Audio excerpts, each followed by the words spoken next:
For today's recipe, guys, I'm going to share is a Japanese side dish. It is called spinach with sesame seed salad. This recipe is easy and healthy. So, without further ado, let's get started.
I do hope that you like our recipe today.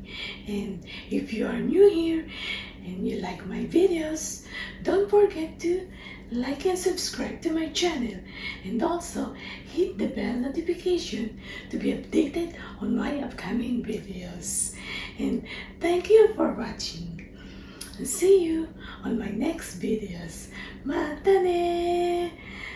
See you on my next videos. Bye bye!